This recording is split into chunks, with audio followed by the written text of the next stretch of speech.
Hey guys, it's Drew. I've had so many requests to do a tutorial on the Ranger melting pot.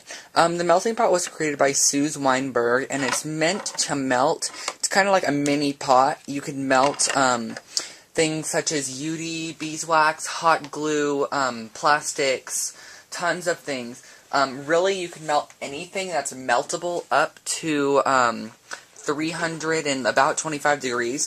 So here's some UD. This is an ultra thick embossing enamel, and this was created by Suze Weinberg as well. It's just really thick embossing powder, so if you have thin embossing powder, that works okay too. You could put that in your melting pot. Now mine's been a little bit used, so it does have some residue on the inside of it. I'm not sure if you guys can even see that.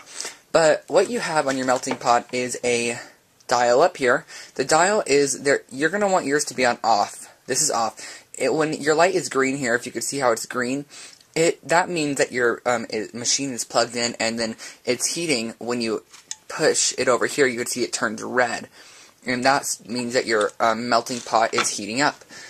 Now, we're going to go over the basics of the melting pot. We're just going to melt down some UD.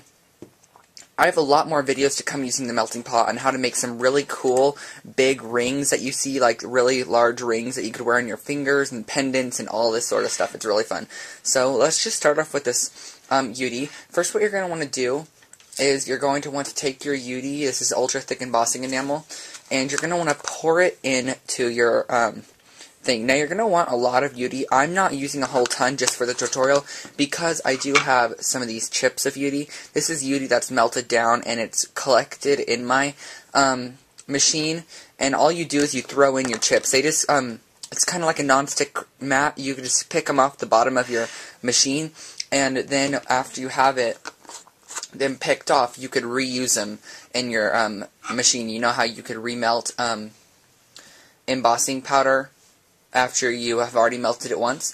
And it's also a good tool to have is also a heat tool when you're working with UD, because a heat tool will allow for it to melt a little bit easier. So I'm going to be melting this down, and I'll share with you what it looks like after a little bit here. Hey guys, I actually forgot to even turn the machine on. What you're going to do is when you're using UD, you're going to move it all the way to the far right. That's where you're going to want to put it. Okay, so I just wanted to share with you how to turn your machine on. Just turn it to the far right and you'll see that your red and green lights are on, which means it's heating up. And put your lid on so that it melts a little bit quicker. Okay, I'll meet you back once it has started to melt. Okay guys, so our melting pot has been melting the UD for a little bit, and you can see that it's kind of getting all soupy, and I'm kind of moving it around. It's kind of moving like this, and the big chip is going to take a little while to melt down, but it's a great way to reuse everything. It's going to smell a little bit like plastic. I know you guys can't smell it, but it is going to smell a little bit like plastic, but I'm going to keep the lid on and keep covering it, and we're just going to keep melting, and I'll be back when it has completely melted. Okay guys, so our melting pot has melted all of this UD. It's really glassy and shiny and fun, and so that was my basic tutorial that I wanted to share with you guys. I don't really know what else I can show you. I showed you the basics of the melting pot. Now what you can do with your stuff is you could pour it on a craft sheet, like this one here, or you can just leave it in your pot and let it cool down, and you could use it as a large piece of UD. You could pour it onto papers. You can make glass flowers, such as these ones shown on this mini album. I just dipped my Prima flowers in them.